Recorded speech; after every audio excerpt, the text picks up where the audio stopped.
Incompetence Pod. Welcome to the Perpetual Incompetence Podcast, a journey in competitive self-improvement. Join us as we endeavor to improve our lives by competing in a series of low-stakes challenges. In each episode, we will come up with a challenge and then define the rules or metric for victory.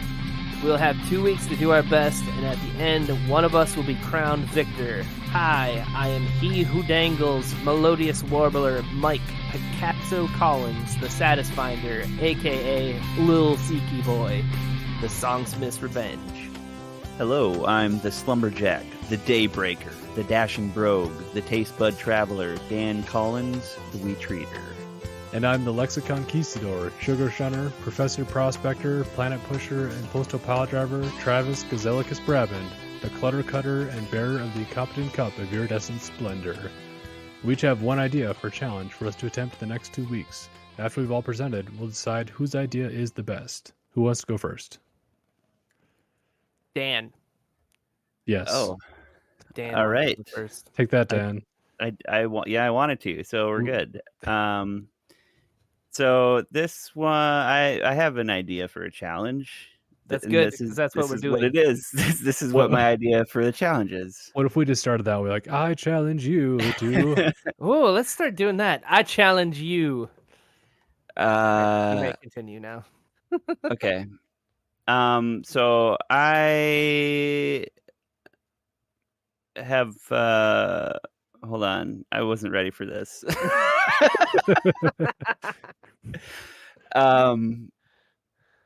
So what are we doing right now?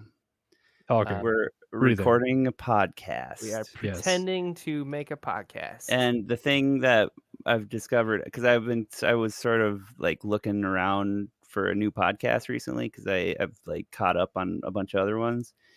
And so I've been listening to the first few episodes of multiple different podcasts, and most of them say like, hey, listen to my other podcasts where I do this. So I was thinking what we should do as professional podcasters is consider a new idea for another podcast, and then what we'll do is for the second half, we each do a 10-minute podcast of our other podcast that we would do, and then the metric would be whose would be the most, like, the best one, like who would people actually listen to it, that type of thing, and it's not necessarily to start doing another podcast. The idea is to explore other ideas for creativity, and what you think, what's another thing that we could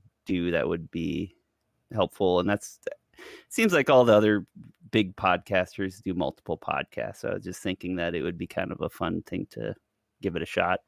So you're saying all the other big podcasters, not unlike ourselves? Yes, us. We famous podcasters. Yeah. But like, so we'd each do and like you can include the other two guys in it if you want in the 10-minute podcast, but like just do like 10 minutes or less of like your first episode of your other podcast. I actually think that sounds fun. I've genuinely had ideas of like, this would be a fun thing to do. I've had this as well. Well, I'm sure we all have, and I will say I have not put much thought into it, because I feel like that'd be cheating. So I just had the idea, and I didn't try to think of any ideas for other podcasts. My gears are already turning, Dan. Yeah, I do like this as like an intellectual exercise, and like my initial thought was like, well, that's just like, you come up with an idea and then you do it on the spot. But like, if you had, depending on what the thing is, you could spend time doing research or like really prepping for it. Well, yeah, so you like, have 2 weeks to prepare it. Like, I mean, it could literally be, right now I'm listening to LeVar Burton Reads, where it's just LeVar Burton reading short stories, and it's awesome. And like, that's all you would need to do is read a short story. Stop recording for a second. I'm going to go subscribe to that. It's great. Okay. I do worry a little bit about, like, because you said that this is not necessarily a thing that we'll keep doing. It's sort of like going to a mattress store and finding the comfiest, best mattress there, and then like, no, I don't need that. You got to find something that's amazing. Like, what if we find something that's really good, and then we're gonna say like, no, we're not doing that podcast. We've already got enough on our plate. Well, maybe we could. I mean, if it's like if it blows all of our minds, maybe we could just stop doing this one and start doing that other one. Welcome to the last episode of this podcast. That's yeah, I like that's actually a really fun idea. Well, I think, and I mean, you could also say like even just this, it's like a mental experiment that it would probably give you some ideas for this podcast, you know. So maybe you'll think like, I don't know, it'll give you some ideas, and maybe we can keep it fresh, keep it from Yeah, going stale. in Yeah. the spirit of improvement, this is a thought exercise to help us identify things we could do on this podcast while also maybe starting us down another exhilarating journey on a different podcast. I Yeah. like Yeah. it. Yeah. All right, I will go next because I am hungry. Are you guys hungry? It'd be weird if you were. It's like 10 o'clock at night, but I could eat. I mean, I could probably eat some. I don't have so a very big dinner. if you were given the opportunity, wouldn't you like a nice bowl of chili? Yes. Yes. Yes. I like chili. Yes. So one of the most reliable ways of getting a good bowl of chili is to make it yourself. And I challenge you to a chili cook-off. Let's try to bring back the chili Ooh. thing, the challenge thing. Yeah, I think that you wouldn't know it by the temperature today because it was like 100 degrees, but tomorrow the highs are in like the low 70s, and that to me spells the beginning of fall. And what makes you feel like fall if not hearty soups and chilies? Mm. So, in an effort to get a jump on our enjoyment of fall without tainting it by trying to force ourselves to enjoy all the different things, I say that we all try to perfect our chili recipe, and then at the end of this challenge, we would meet up with whoever else in our family or whatever wants to participate, and we would get a panel of judges to weigh in on who made the best chili. And then we Okay, would publish recipes. if we did that, I'm gonna put my foot down and say your wives cannot help you at all because both your wives can cook. Well, Yeah, no, this I would be would- fully prepared by us. I'll tell you what, Dan. Lindsay is indeed a very good cook, but you know who makes the chili in this house? This guy. I make a mean pot of chili sometimes, which is because I don't have a recipe. I just kind of wing it, and it usually Yeah. works out. That's usually what I do. I haven't made chili in a while. Doesn't it sound amazing though? It does actually. actually. Love Yeah, some I chili. love chili. Regardless of what we're doing here, I'm gonna make some chili. This like Yeah. Yeah, I kind of don't want to win because I kind of like Dan's idea, but I also like devoted listeners will remember that one of the items on my bucket list from episode 3 of the Future Corpse or whatever, one of the items on my bucket list was to perfect a chili recipe. So this would be steps towards doing that. All right. Yeah, that's pretty good. All right, I'll go. So your guys's are both pretty fun. Mine won't be much fun at all, but I think it's important. So we live in a technological age of digital information, and it's less safe than it used to be. Like the whole world has access into your house via all of your devices. Hmm. So my challenge would be to through all of your portals into the cloud, as it were, you must shore up all of your defenses as best you can, and that includes like learning how to properly like use VPNs and security services and all the things, clearing out all of your computers and organizing them so they're a refined machine ready for action, making sure that your phone and everything is secure. So basically, we're going to become armored tanks of digital might. But I will say it'd probably be one of the boringer ones that we've done, but I think it's also kind of one of those things that people need to do And I mean, boring. You just had armored tanks of superior might. That doesn't sound boring. It sounds exhilarating. So I mean, Yeah. you're saying like get Cybersecurity, basically. cybersecurity. Okay. Cybersecurity, not just cybersecurity, but like that, like on all fronts that are kind of like the new like attack points, new like weaknesses that people have that have kind of popped up in the last 30 years, computers and phones and smartwatches and everything. Alexa. Yeah, Alexa, that I don't evil I don't robot that own lives in my kitchen. Yeah, I don't own one and I don't expect I ever will. Just I mean, if for no other reason, like security risks or whatever aside, we were at your house last week, and you can your kids asked Alexa to tell a joke, and then for the next 15-20 minutes all of the kids kept asking Alexa a joke or for a joke, and then there was, what's the other one, you're fired. Yeah, then It's just well, that. yeah. Well, then I showed the kids how you get to insult and fire Alexa, and she's like, "No." It's funny.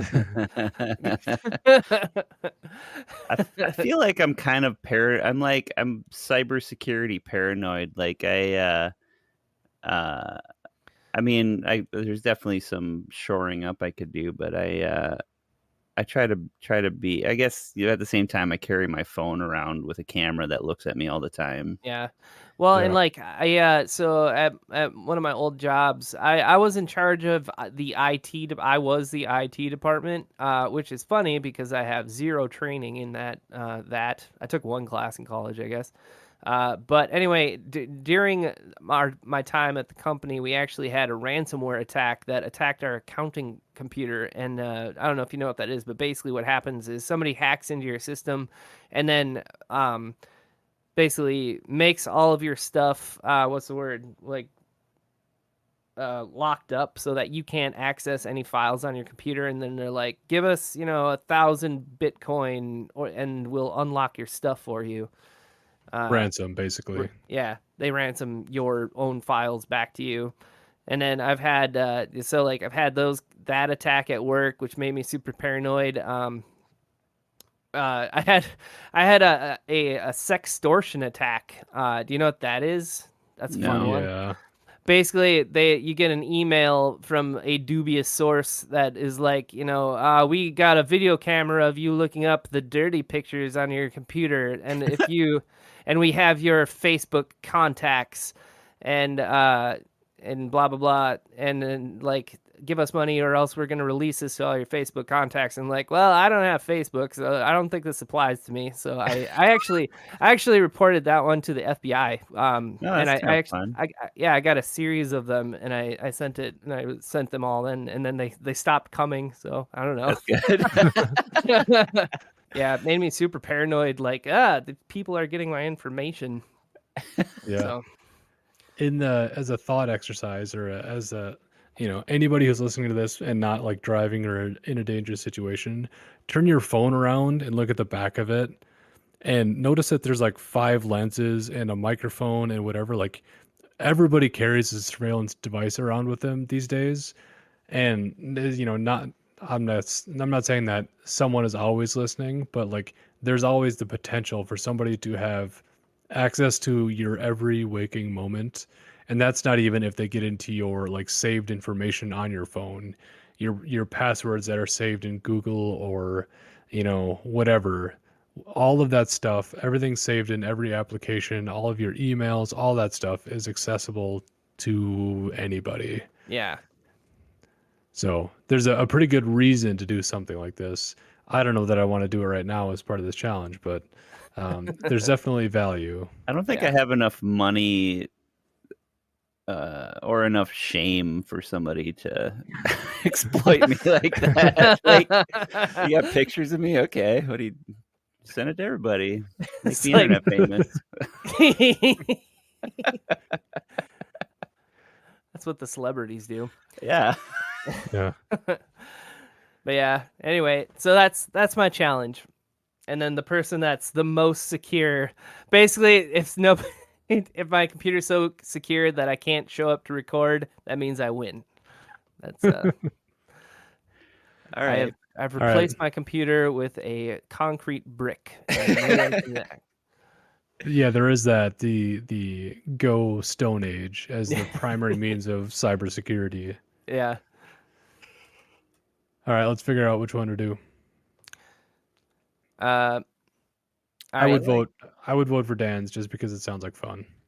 And sometimes we have to do fun challenges, or we get to do fun Well, we challenges. just came from like one of the worst ones ever.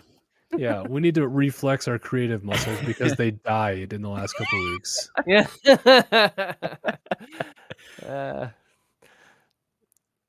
Yeah. I mean, I would like to do mine as well. Well, you don't get to pick yours, Dan. Whose do you Yeah. pick? Um, What was yours again, Travis? Chili. Chile. That one, honestly, that made me so hungry for chili when you just mentioned chili, and I would like to. Well, would we get together and taste each other's chili? That sounds like a lot of fun, also. Yeah, Maybe like us and other people, like your parents or whoever. Like we could make it a thing. we could get all of our fans together. We could put it on Twitter and like any, all three of you could show up. I'll say like there's that, but then there's also it gets into like food safety and like I don't know. I don't think I can make that much chili. Yeah. I don't think I So have enough. we'll figure it out. Let's Yeah. get something together. Amateurs. Going for quality, not quantity. I would right. pick Travis's because that excites me. All right. I guess out of your two, I think I got to pick Dan's. That one sounds like a lot of fun.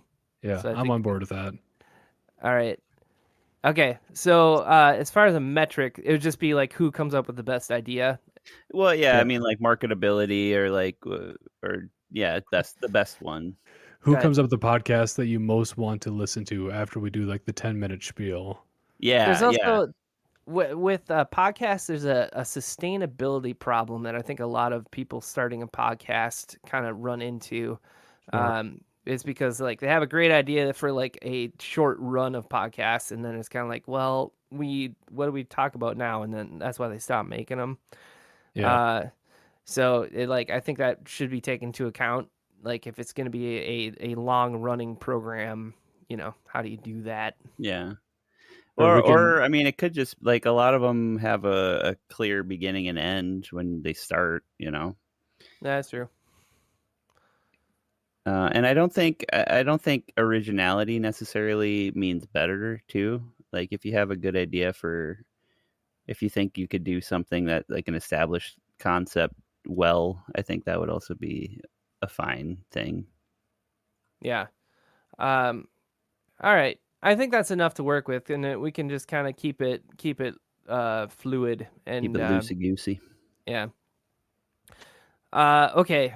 Honorific. I got a good one that I think is quite apt as professional podcaster, which would be a good thing for us to be. That's pretty good, actually. I like that. It's too vanilla. It's right? me, professional podcaster, Yeah. Mike Collins. I like that. Or it could be even something like, what's the word? Like competent podcaster.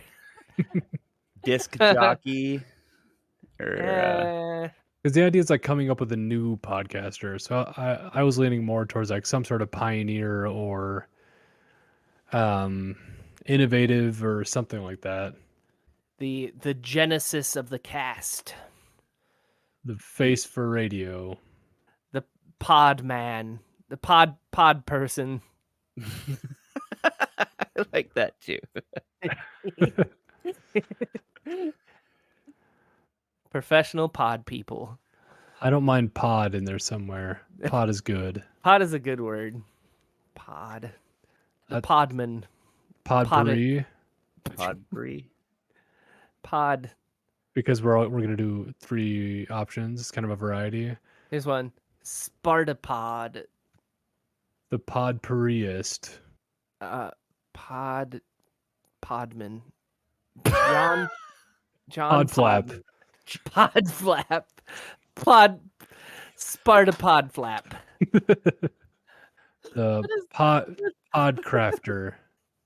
What do you think about that? Pod crafter. Pippy pod Eh, stockings. See, that's too vanilla for me. I'd rather have it be professional. Professional podcaster is less vanilla than that. I think I so. don't think you heard me. I said pippy pod stockings. I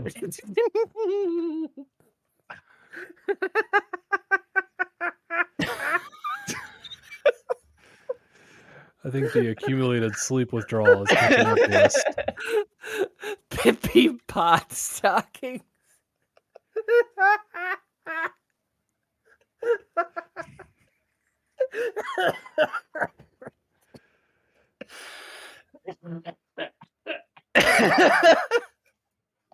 Mike's dying. I mean, I can get on board, but what if we do more Pippy pod person or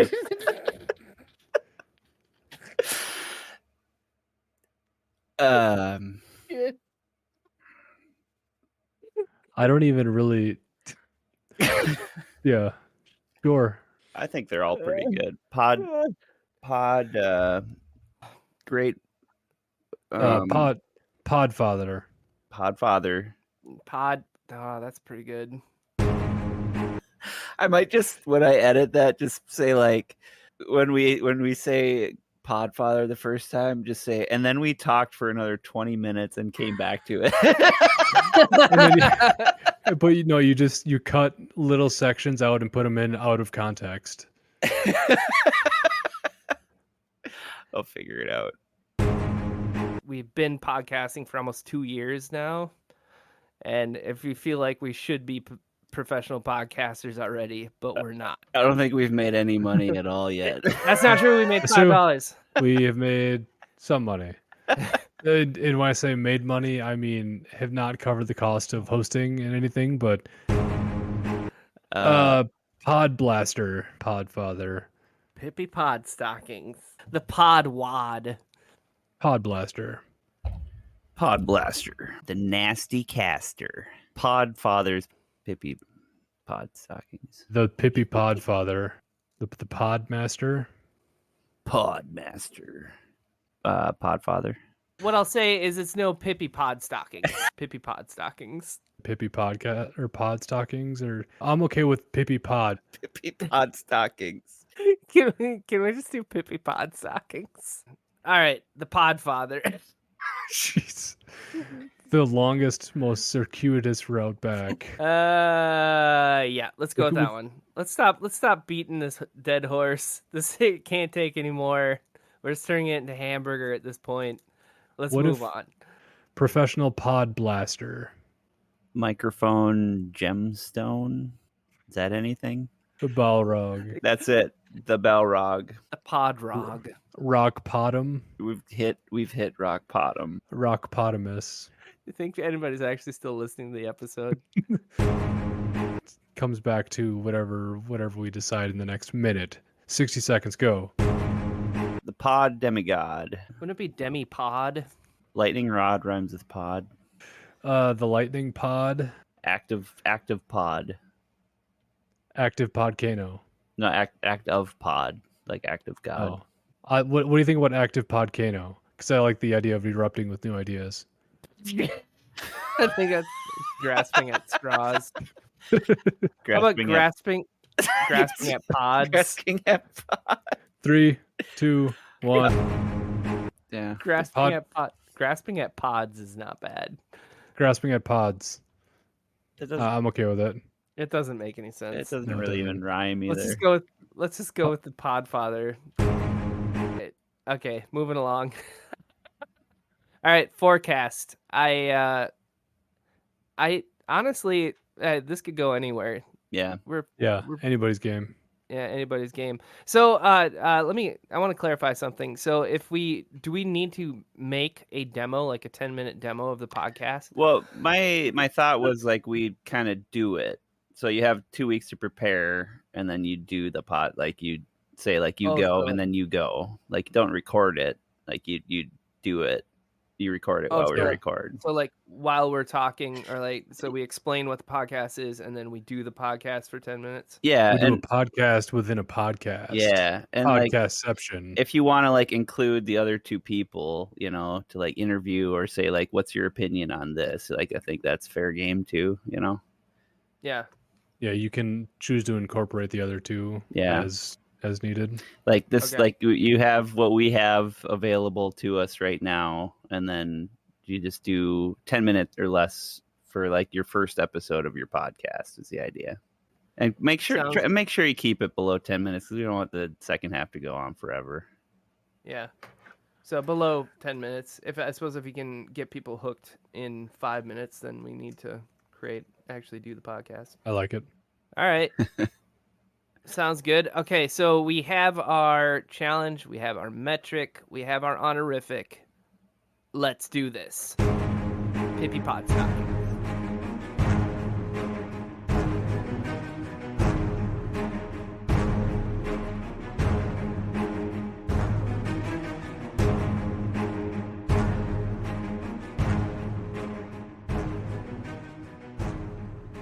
Well, hi there. Thanks for listening. If you're enjoying the show, make sure you tell a friend about it. We appreciate all you listeners. You're all just great. You're super duper. Right now, we're making podcasts. We're trying to keep them under 10 minutes. A couple of them don't. That's okay. The episode got a little bit long, but, you know, I tried to shorten it a little bit, but, you know, it's okay. We'll have a little bit of a long episode this time, I guess. So, let's get back into it. Here we go.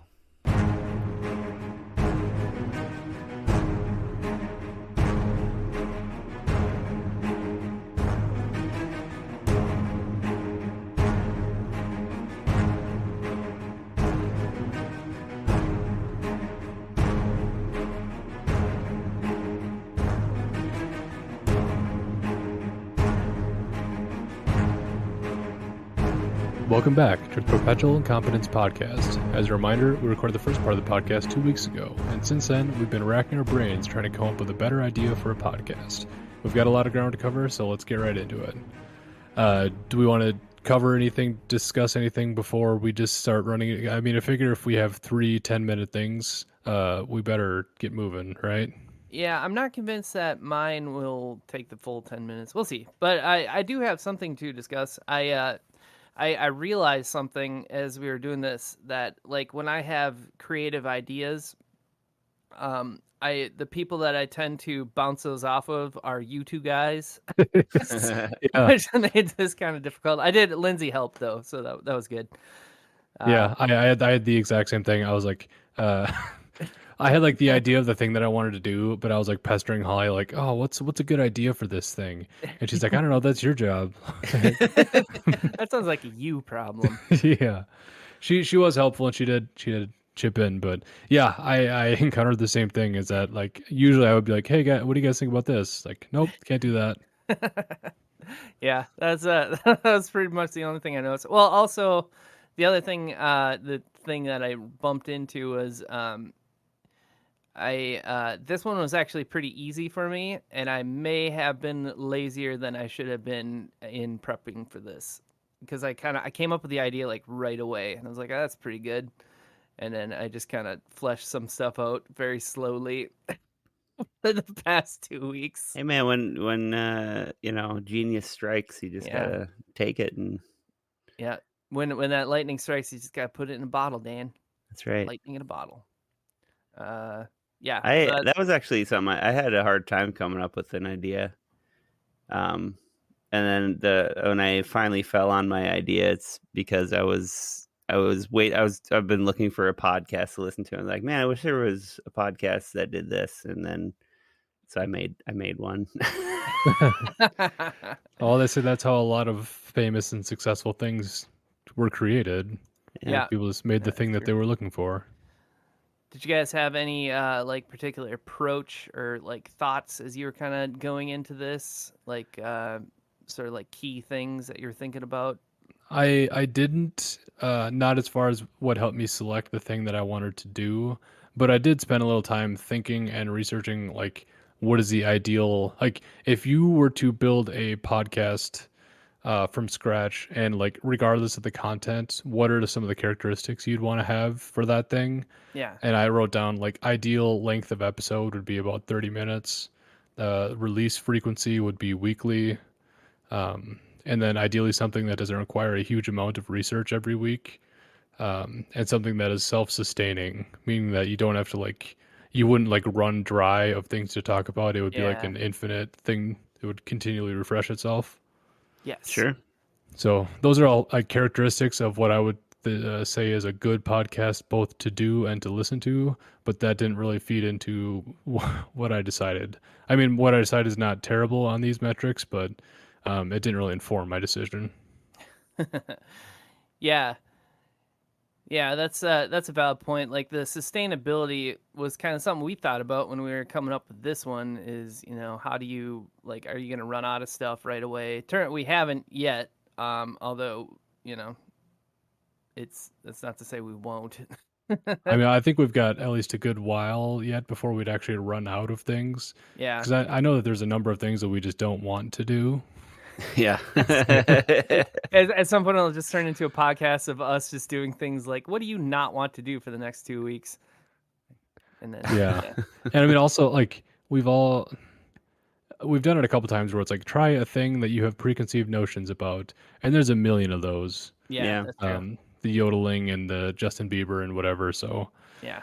I'm not too worried about us, but yeah. All right. Do we want to just go into doing them, or do we? I mean, it's gonna. I mean, I guess I did time mine. I think mine is about 5 minutes or so. So I won't be too long. Okay. Yeah. I think let's just go into it. Like let's simulate like if somebody hit play on a random episode of a random podcast. Okay. Okay. Who wants to do it first? I will go first. Okay. All right. So pretend that there's some sort of like some synthy music and kind of an intro playing over this. Dan, I might send you something. Pippi Pod Stocking is coming. No, we're gonna be copyrighted. All right, don't clear your brain of Pippi Pod stockings. Yeah, I can't. It's in there. It's part of me now. And sort of just pretend like the unsolved mysteries vibe sort of thing. Okay. All right. This is podcastception. Gonna go into another podcast here. All right. Welcome to the Perplexicon, where we put the mysterious and unexplained on trial and try to ascertain what's really going on. We'll look at cases on conspiracies, mysteries, cryptids, cold cases, ghosts and aliens, all of that and more, all while focusing on what parts, if any, are true. Join us as we dive into the Perplexicon. Today's case, sorry, I got to get to my script here because I did some work. Side note: Perplexicon. Yeah. Yeah, I'm way into that. Solid. Yeah. Yeah. I mean, we'll take a step out of the thing. It took me a long time to get there. Some discarded options. Most of them were already chosen, so that's why I had to take a long time. Started with like Weird World, Survey of the Surreal, and then I went into the portmanteaus of Bizarre Archives and the Mystifyles. Excellent. These are all solid. The Perplexicon is, as far as I know, not taken. So, all right. Today's case is the Denver International Airport. Do either of you know anything about this yet? I mean, I've been there. I don't know. That is the extent of my knowledge. All right, good. Are we part of your podcast? Yeah. So the premise of this podcast is I would present to you a story and some information about something fringe or something that people may not know, and then at the end of it, I'll ask you guys if you're convinced that something weird is going on or if it's just normal, explainable stuff. Okay. Okay. All right. So we'll start with the story. And if you believe the story, it goes something like this. In 1995, the Freemasons and other members of the New World Order, I'm not going to spend a lot of time explaining what the New World Order is if you're someone that believes that, but basically just assume like powerful elite people who want to shape the world in shadowy ways, and like some people say they want to decimate the Earth's population because it's unsustainable at its current rate. So those Got type it. of people began construction on a location that the wealthy elite could use as a doomsday bunker for when their plans to decimate the world's population go into effect. They constructed the airport to have underground tunnels which would connect to other areas of Colorado that were strategically important. They were so confident in their power that they didn't even try to hide their intentions. They laid out the runways in the form of a swastika so that people could see the symbol from the air. They installed murals in the airport that depicted forests and cities on fire, a stormtrooper wearing a gas mask and wielding a sword and assault rifle amid a ruined city. Then that mural is followed by another one that shows the one world government with a bunch of children having laid down all their weapons and living in harmony. The implication there being that if everybody, lays down their weapons and submits to rule, then everything will be peaceful. They even placed a statue of a demonic horse at the entrance of the airport. Its glowing red eyes are reminiscent of the pale horse of the apocalypse. They nicknamed it Lucifer because it's blue. And then even more fringe than all of that is some people say that the lizard people built this thing and are storing or imprisoning people down there for a food source. But we're going to skip past that theory because it's bonkers. All right. So the premise is, shadowy New World Order type people built the Denver International Airport for purposes unknown. Okay. Here are some actual facts. These things are true. This part right here, at least. The capstone of the airport does list the Freemasons as a primary contributor, and it has an obvious Freemason symbol on it. It also has near the top of one of the people who built or enabled the creation of the airport is someone or a group called the New World Airport Commission. Construction of the airport ended up being 16 months behind schedule and almost $3 billion over budget. The Wow. government ended up stepping in to help fund and finish the airport. So if you think that the government is involved, them having to step in and have say in how it gets finished is maybe important. How much do airports usually cost? Because $3 billion seems like a lot of money to me. Yeah. Usually they cost about $3 billion. Oh, okay. So it basically doubled its budget. The airport sits on 53 square miles of land, which is almost twice as big as any other U.S. airport. There are incredibly complex tunnels dug underneath the airport, which house a multi-million-dollar automated baggage system. But that system failed to work as designed, so they stopped using it for that purpose. So they dug all these tunnels for this futuristic, high, fancy, automated system, and then it just didn't work. Is this the story that they put all that effort into it and it whoops didn't work. Sorry, all those $1 million didn't work, but we got all these tunnels here. So if you're a conspiracy person, you think maybe they didn't even intend for those to work. There's 5,300 miles of fiber optic cable installed, which is enough to go from LA to New York and back. It has the longest runway in the country. There's 110 million cubic yards of earth that were excavated for the airport, which is around 1/3 of the amount excavated for the entire Panama Canal. The runways do form the shape of a swastika, sort of. Not a very good one. I just pulled it up. I'm not convinced. I mean, it's reminiscent of one, I would say. Yeah. I mean, also, if you want to have planes be able to take off in every direction, that's kind of the shape you end up in. that's very true. And the Cheyenne Mountain NORAD complex, which is a designated nuclear shelter for the U.S. military, is located in Colorado Springs, which is just over an hour away from the Denver airport. So people that say that it's that the airport has tunnels to various different places, that's just a point in the saying that there is places of strategic importance nearby.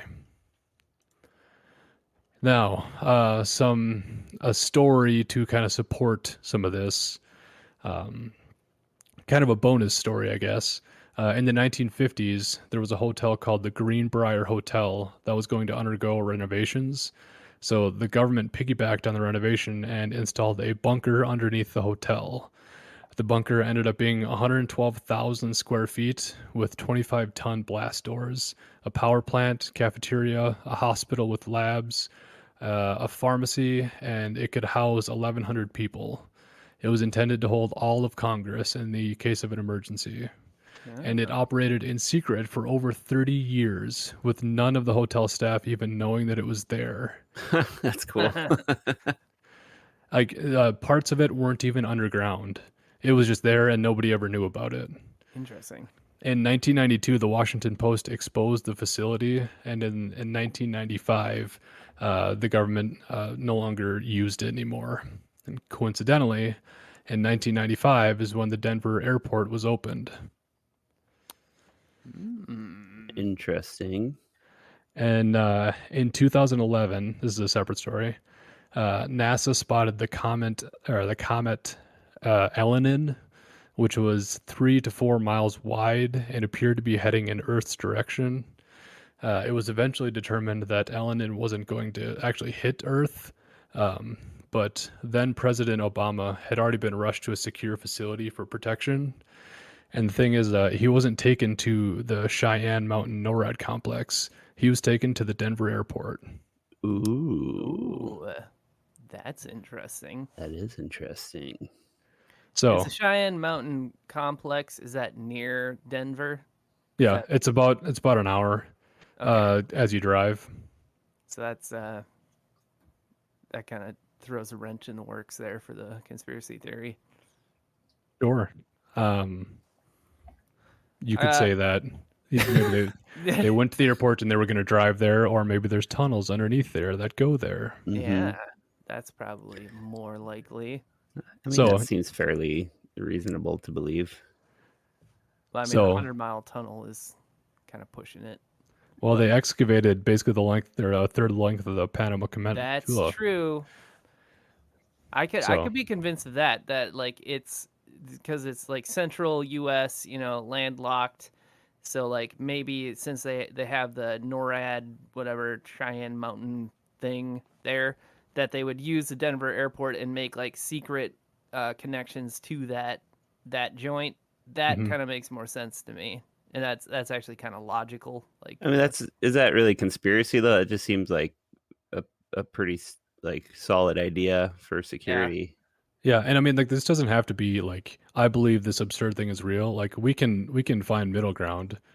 Like, that's sort of where I land also, and that I think it's fairly likely that the government does have something there, whether it's an underground tunnel or something like that. Like, they did a lot of excavation and went way over budget.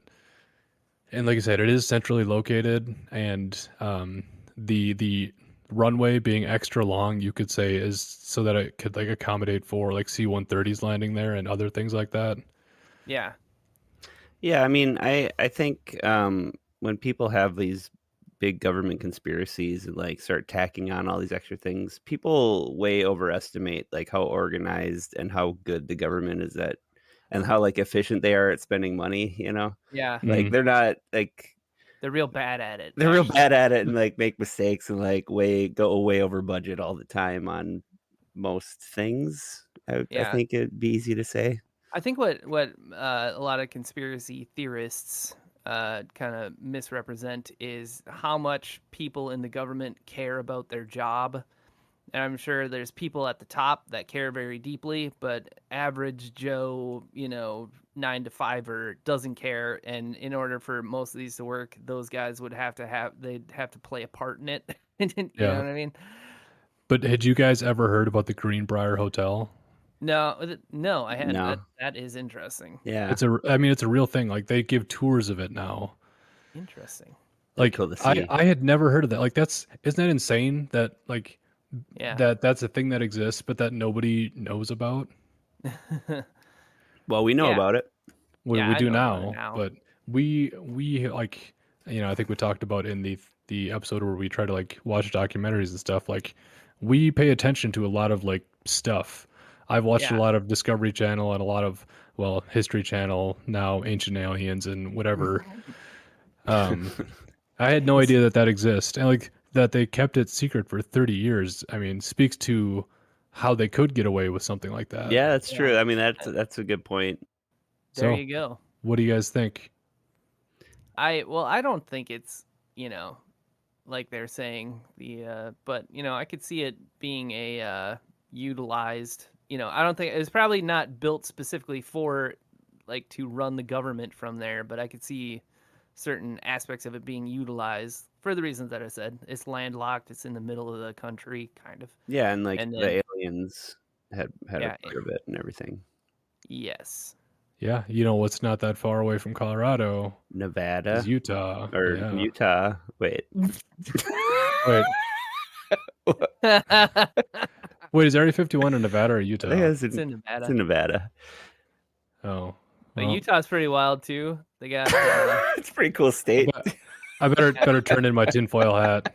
it's Utah's gorgeous. I don't know if you guys have ever been there. Yeah. Uh, That's the end of my statement. I wasn't going there. It's really nice. I drove through there once by myself. I just enjoyed the whole trip. no. All right, so that's the gist of my podcast. I tried to do a condensed version of it here to get through in 10 minutes, but stuff like that, presenting a story and, facts about it, and then we would decide whether or not we think it's credible. Yeah, Yeah. that's cool. That's fun. I like that. Kind of I, a conspiracy theory thing, but without the initial reaction being believing in it. Yeah. Yeah, so from like a perspective of like skepticism but wanting to believe or like wanting to find, it's very much reminiscent of our ghost episode where Yeah. like Yeah. I wish that people were better at proving that ghosts were real. Yeah. Yeah. But not just like conspiracies or whatever. One of the things that I was considering doing instead of this one was there's increasing evidence that the sites of Sodom and Gomorrah have been discovered. Yeah. I saw something about that. And Interesting. part of the reason they think that it's those cities is because they found pottery that they like pulled up the pottery and they're like, oh, this is glazed. This must be from hundreds of years later than we thought these ruins were. And then they realized that it wasn't like glazed in like a kiln process. It was just basically cooked, like hyper cooked clay Like a ended up nuclear glazing it. explosion kind of thing, right? Yeah, the burning power of basically 3,000 nuclear warheads. What Had they're speculating is that there was an air burst. You know what that is? Yeah, an Where, airburst meteor, yeah. similar to Ooh. the Tunguska event. Yes, indeed. Neat. But then what I was going to present was like, is it an airburst or is it divine, Ooh. or was Or it just the airburst meteor people then interpreted as divine? Is it the smiting? This might Right. Yes. Cool. So Yeah. That's fun. That's a fun one, Travis. I feel like that's something I would probably listen to, because I Alright. do listen to those kind of podcasts. same. Yeah, that's something I was struggling to find when we were doing that. I was trying to find like a skeptic's viewpoint on paranormal things, and that's a Skeptoid. very hard thing to find. Skeptoid? Yeah, but even Skeptoid, I think he goes too far in the other direction. Like Yeah. I don't think that there's like you gotta have a balance because that guy is like nothing can possibly be real unless it's been proven scientifically in a lab. Like he gives not even a breath of like maybe it's real. He presents like generally accepted science as actual fact when science is actually constantly changing. Yeah. Well, and also what I like, he speculates on the science of the whatever thing he's talking about. Like this could be this. All right. I'll go next. So let me pull up my notes here. So I also kind of thought through what makes a good podcast, and I like ones that are there's interesting conversations between people. And I think most of the podcasts that are like super successful are the interview ones, which I have no interest in doing, but I don't want to. So there you go. Yep, same. So my idea was like, how can you stimulate interesting conversations with the same people over and over again. And our gimmick for this one is let's try something, and then it makes our opinions somewhat valid because we just did whatever the thing is, right? Sure. Make ourselves pseudo experts. Yeah, that's the idea. My idea is sort of similar to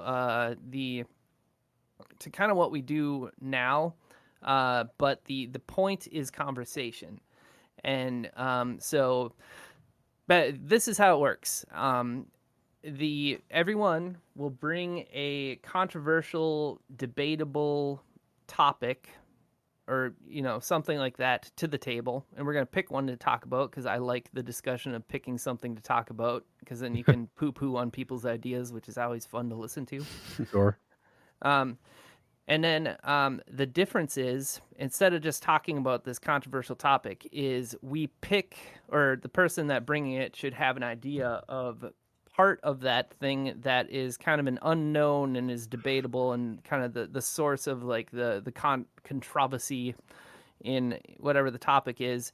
And then you basically say the actual, we know for a fact, for the purposes of this discussion, that this is true or this is false. And then what we do is we discuss what the repercussions would be from that topic. So like, what were the political, philosophical, religious, social, and individual repercussions would be from that topic, right? So, like speculating on Yes. theoretical scenarios. Yes, and in fact, the name that I came up for this one was mild speculation. Okay.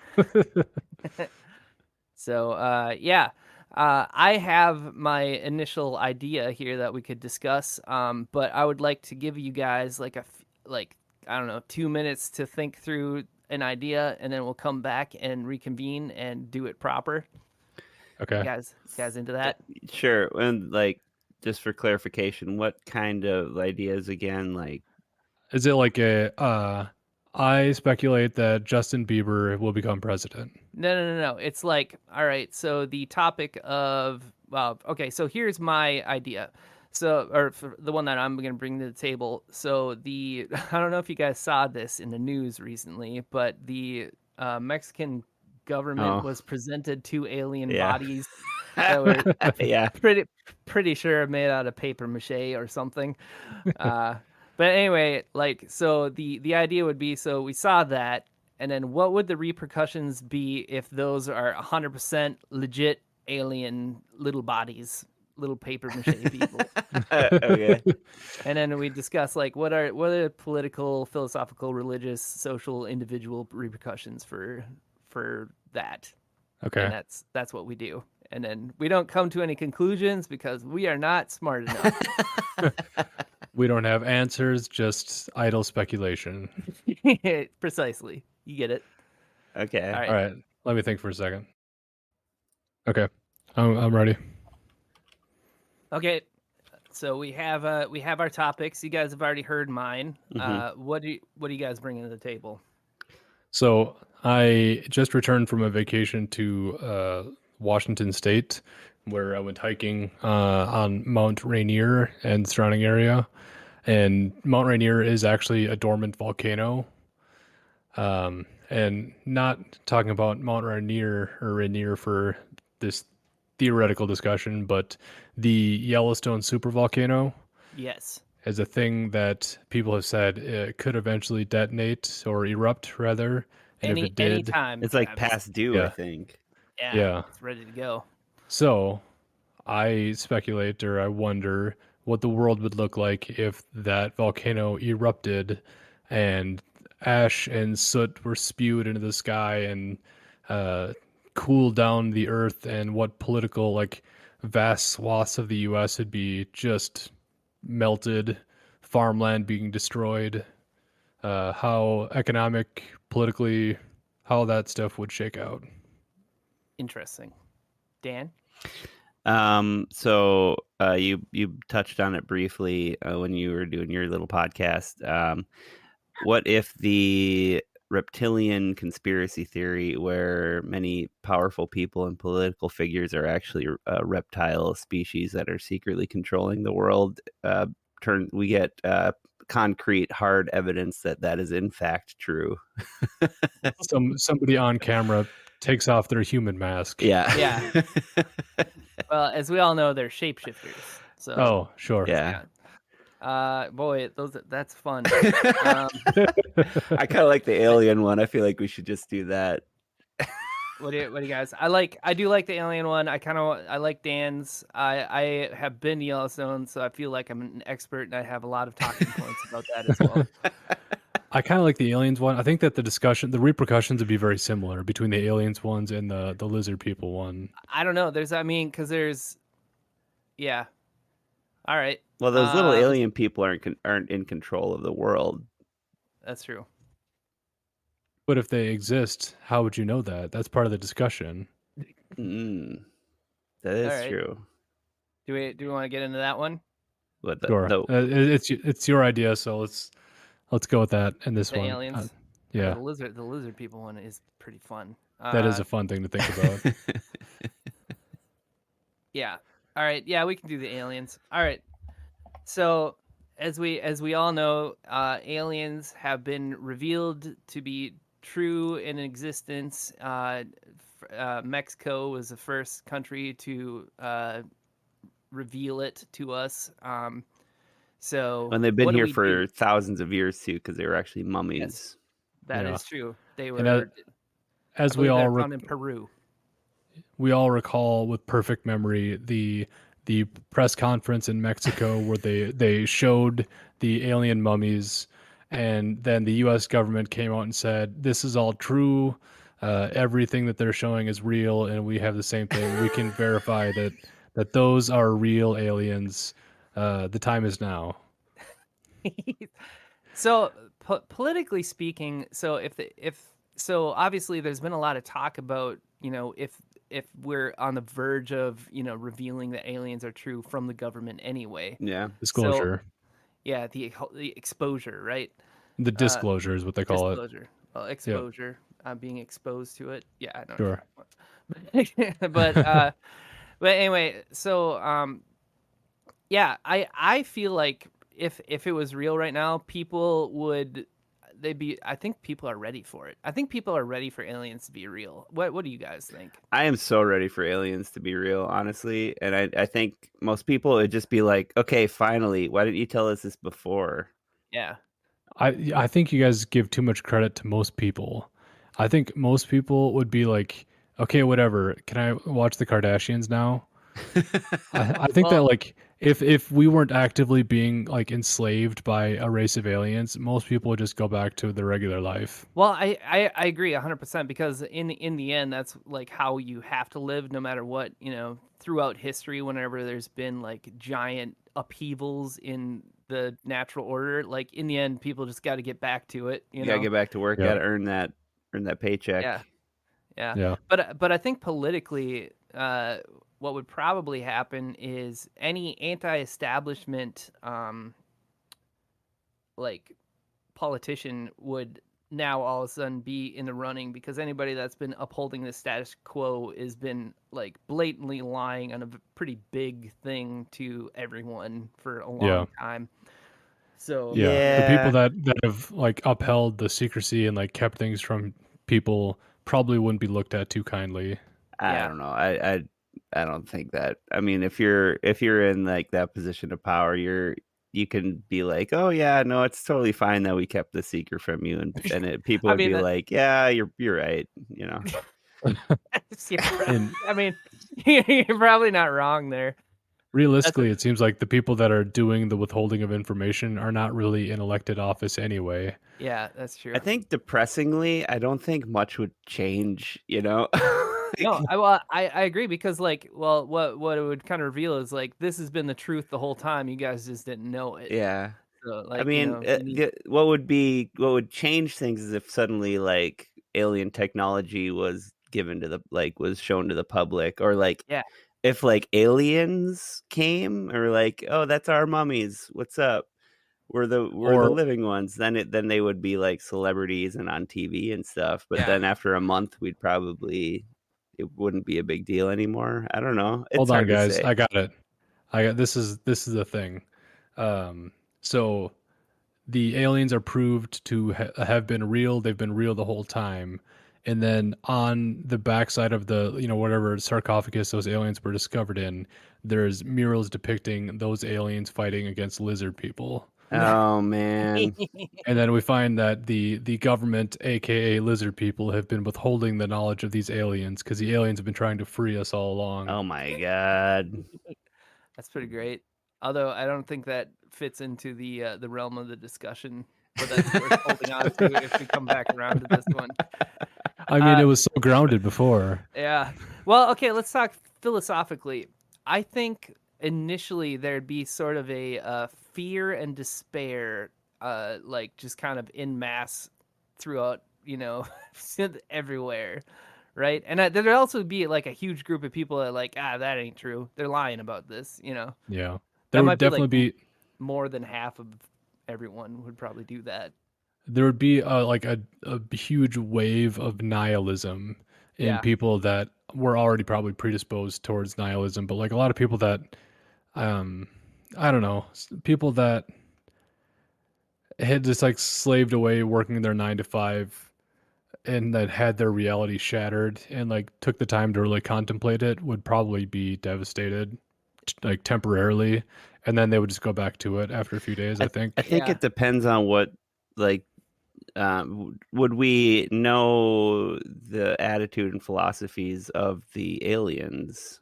I don't think so. I think for this, it should just be assumed like they basically said these are real, this is real, you know.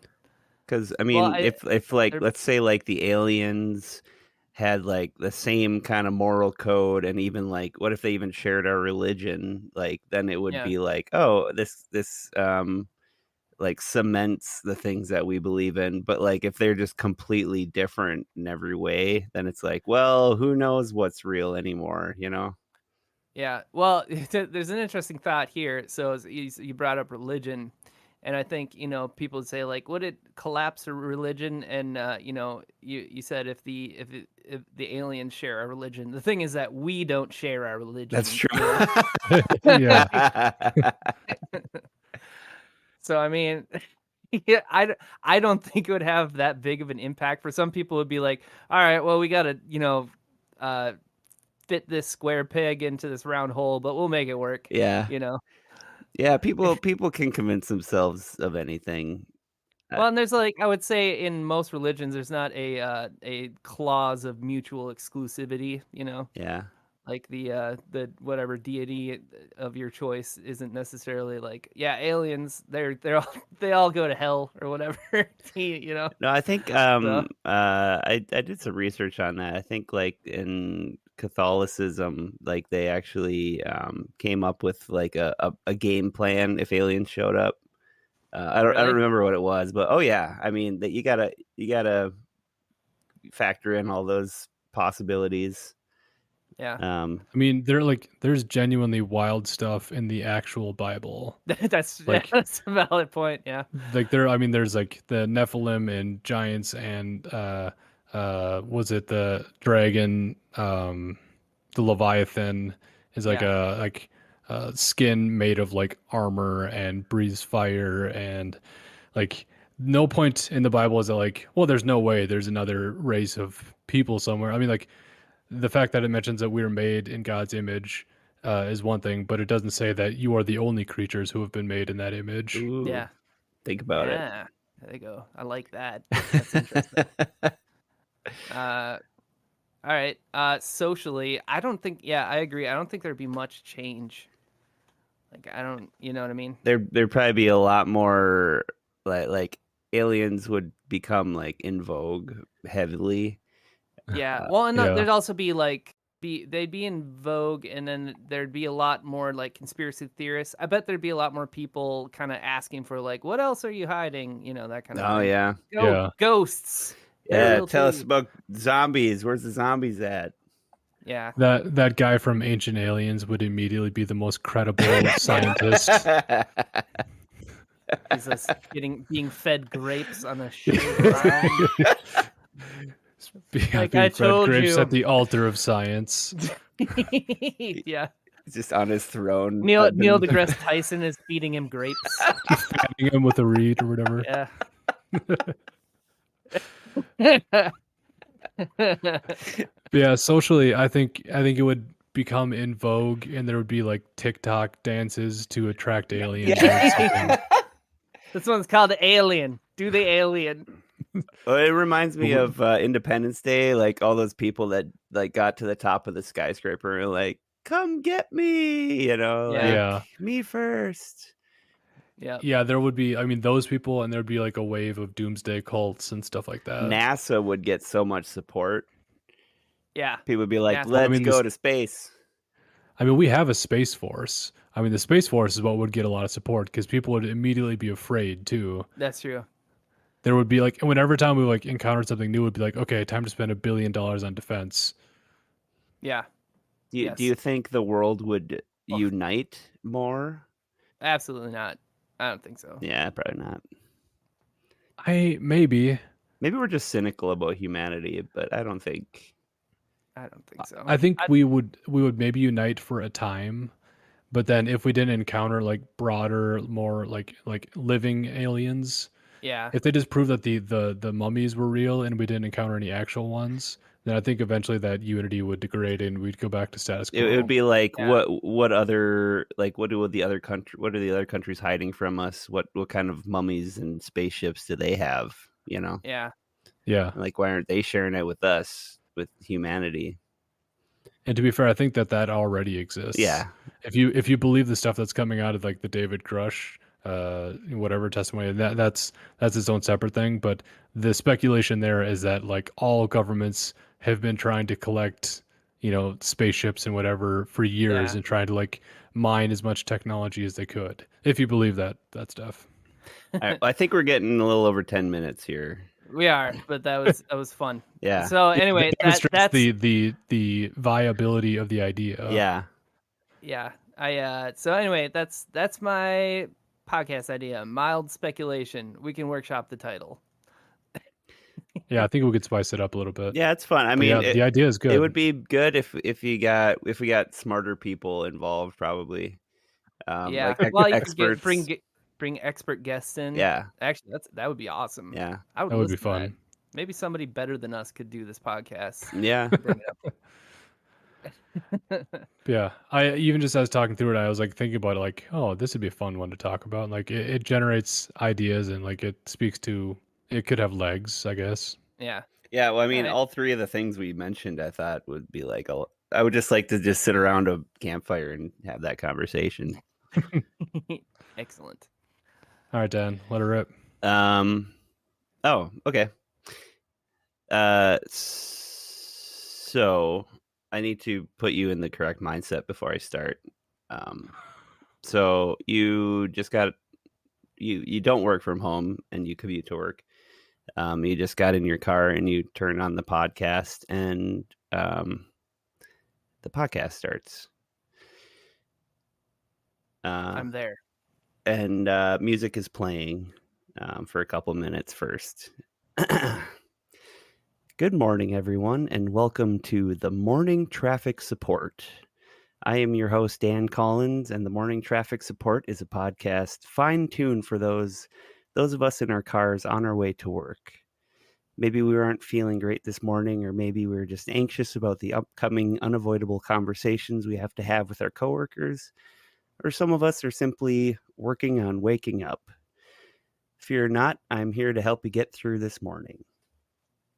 That music we just listened to was Call to the Cows from the William Tell Overture. Now, let's all take a deep breath. Ready?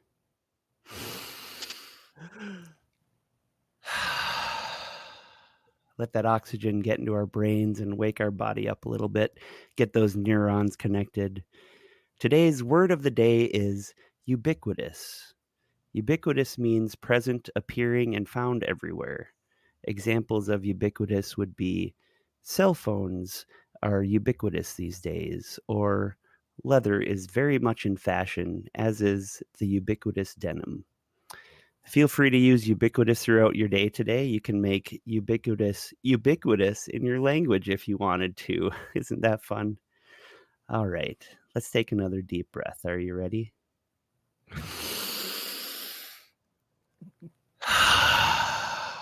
You guys got to do the deep breaths with me, by the way. I've been doing Yeah, Okay, yeah. good. We got to make it more unlistenable for the listener. All right, let's get to the interesting facts section for the day. You can take these facts and use them for conversations with your coworkers or friends for the day, or you can just listen and enjoy them. The first interesting fact is about silk moths. The silk moth was domesticated 5,000 years ago and is now completely relies on humans for survival. It has lost all of its original color pigments for camouflage and lost its ability to fly, and also has no fear of predators. The next interesting fact, the longest medically verified time that a person has spent sleeping was 11 straight days by a 7-year-old named Wyatt Shaw. As I understand, he recovered and he's a healthy little kid now. The next interesting fact, in Peter Pan, the use of fairy dust was added because they were concerned that children would think that they could fly and hurt themselves. So, isn't that fun? All right. Let's take another deep breath. Ready?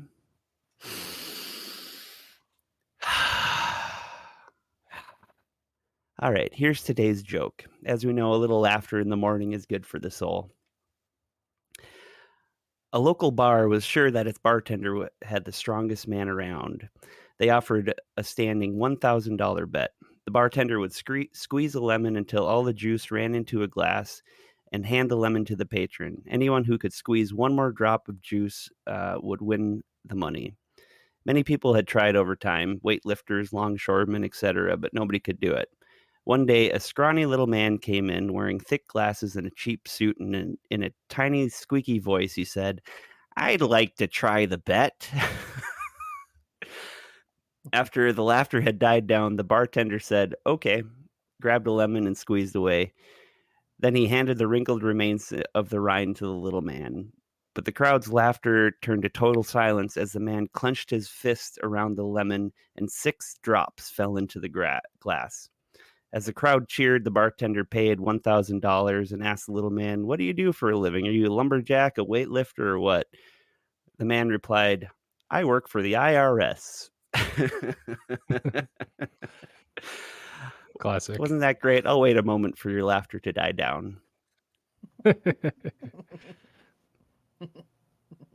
All right, let's take another deep breath. Ready?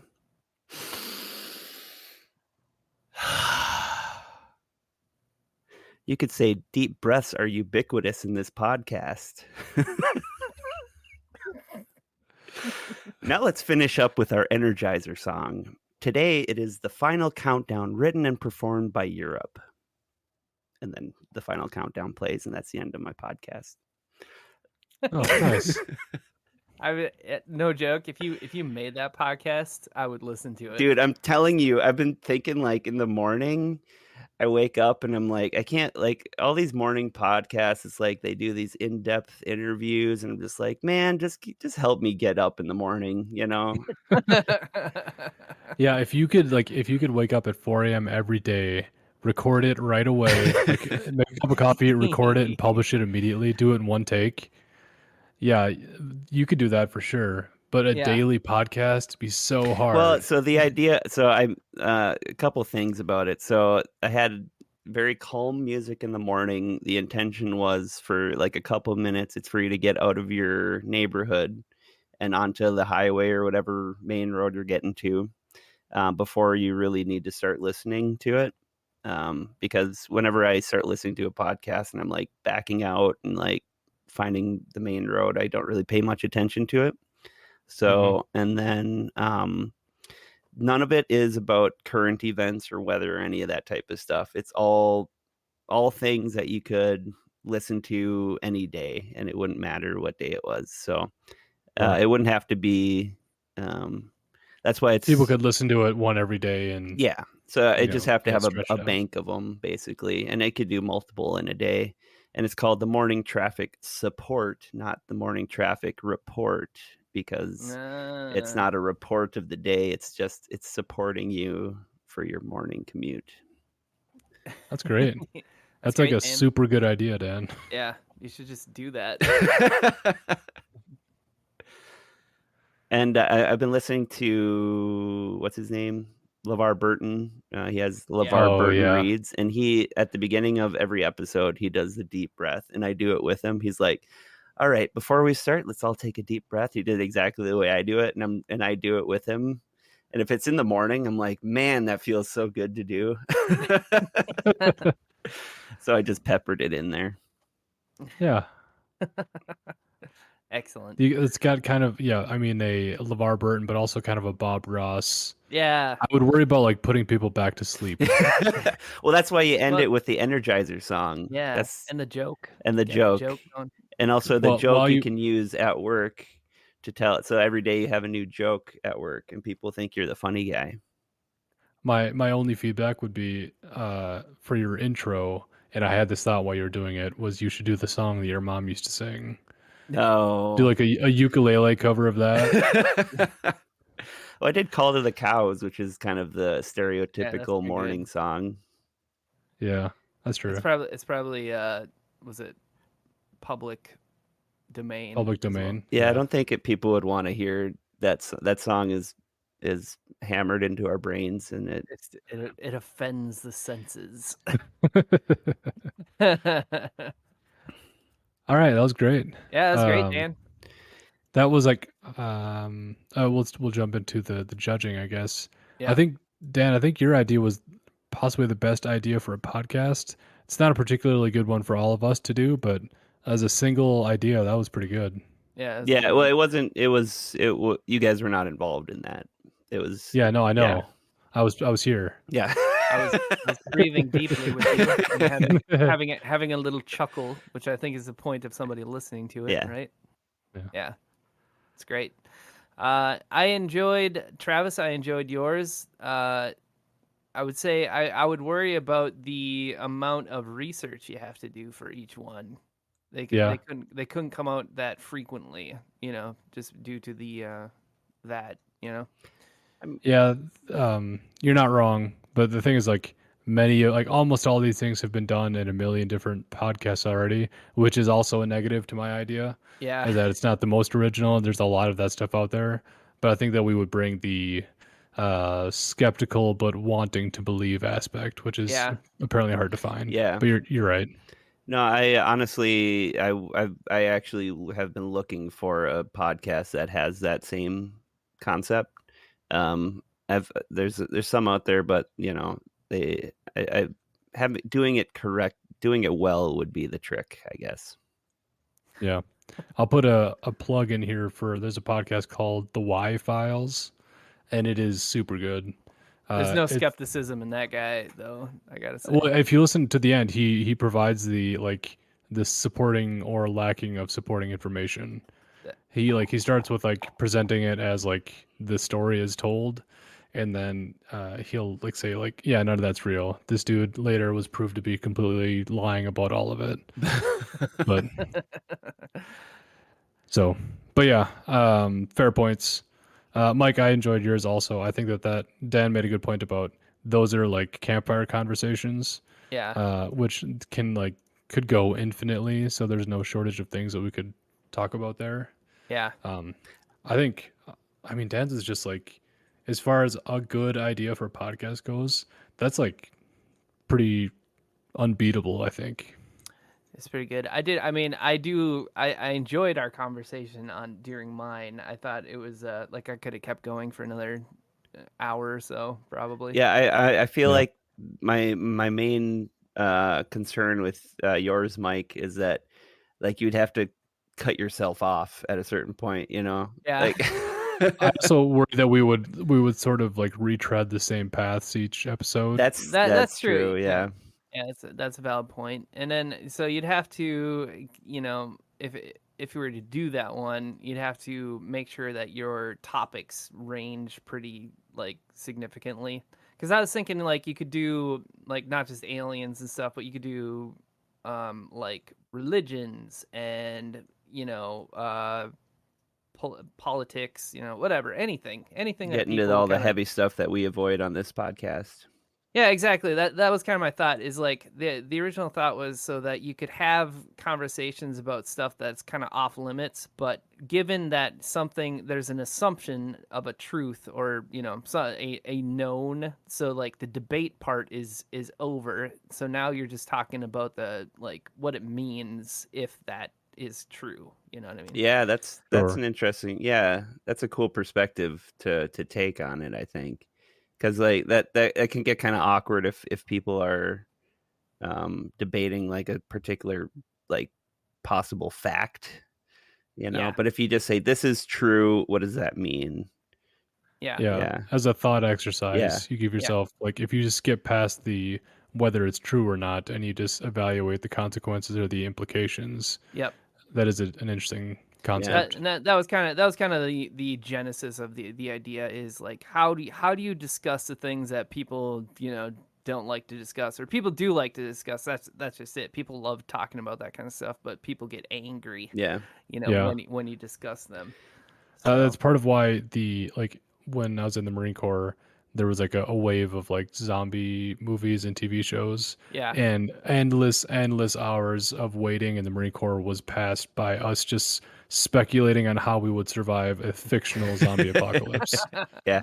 Yes, these are facts. I mean, I think that would be a fun like game, if like if you're just sitting around, nobody can think of anything to talk about, you just say, "What if this was true? What would that mean?" Yeah. Yeah, Could, that's could true. also be a way to kind of remove some tension if you're kind of in a heated discussion with somebody that's kind of losing their cool. You know what I mean? Because some people you can talk about controversial things even if you disagree with them, and it's totally fine. But Mhm. some people it's not. Some You people know what you I mean? can agree with and they'll still get mad at you. That's true. Yeah. Yeah, that's true. All right, we got to All pick right. one of these. Yeah. So I think I stand by it. As an idea for a podcast. I think that, like, I don't know. Maybe did we put any qualifiers around it? I think like in a vacuum, Dan's podcast would be the most successful if we're using like people likely to listen to it as a metric for best. Yeah, That yeah. would be my vote. I would say it's also certainly the most fleshed out one. Yes. Yours is pretty good too. Mine was very ad hoc. But that's kind of the point of yours. Yeah. Yeah. But yeah, I think I also with the assumption that I can't pick my own, I think I'd go with Dan's just because it seems is super chill, and I'd like that. It'd be a nice way to start my morning. Yeah. So That's exactly what I was going for. Well, then I don't need to pick one and I just win. That's your prize is you don't have to pick one. All right. Any thoughts on the exercise of trying to come up with a new podcast? I had a lot I like of fun trying to think of ideas. Yeah, I like these kind of things where you're forced to be creative. Yeah. I think creativity with a deadline is it's fun as long Yeah. as long as you can handle it, I guess. I mean, there's a podcast in itself. Yeah. Creativity with a deadline. Each episode, you just like force yourself to create something different, which would get exhausting. That's after kind of 2 what we episodes. do. It is a little bit. Yeah. Well, like a creativity with boundaries, actually, I feel like sparks more creativity than creativity without Yeah. boundaries. 100%. Yeah, this is a thing that Mike and I have talked about a lot as far as like the value of giving yourself constraints because Yeah. it like gives you bounds within which to be creative. Like infinite optionality is paralysis for creativity. Yeah. I will say I was actually, my intention originally was to go the opposite direction of what I did with this. I did a lot of research actually on celebrity animal attacks. And I was gonna do like every episode, like, what's up? Like this week we're talking about, I don't know. I can't remember. I Yeah. looked up a bunch of, Maybe like- it actually just got really sad. So I, Just like obnoxious shock jock. yeah. Yeah. Like every like TV show from like 1999. Yeah. Yeah. Like number 10. You probably wouldn't have won if you picked that one. All right. How do we rate this thing? Let's try to put a bow on it. I think this has been going for a while, right? Yeah. I'm gonna rate this one pretty high. I'm gonna give it an 8. I just think it's a great exercise. You know what I mean? Yeah. Yeah. I'm yeah. right there with you. I think 8 is correct also. It's not like the most life improving thing, but it was fun, and it is always like it's nice to like take a shot at something, think it through, and like bring it to something like complete. Because it's really easy to like idly speculate and think about things that would be cool, but to take the extra step and try to bring it to a somewhat, complete state is worthwhile. I think for us 3 specifically, I'd give it like a 9. But for your average person who does not have a podcast, I think for most people, I'd give it like a 6, maybe a 7. All right. Fine. Well, geez, Dan. No, it's good. All right. Now presenting the Podfather, Dan Collins. Oh, well, thanks, Travis, and thanks, Mike. Thanks, everybody. If you are interested in a new morning podcast, tune into the Morning Traffic Support with Dan Collins every weekday. That's not going to happen. There's no way. This is fun. Thanks for listening. Goodbye. You did great.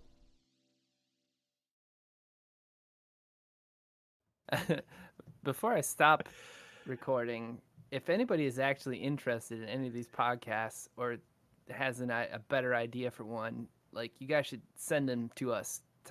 Send us on Twitter. What is our Twitter handle?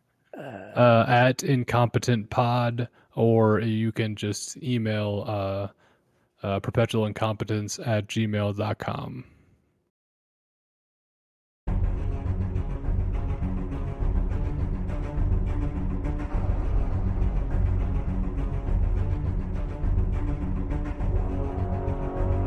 Next time on Perpetual Incompetence. But like a weird version of like Bloody Mary. I'm gonna stand here and laugh until my eyes start glowing.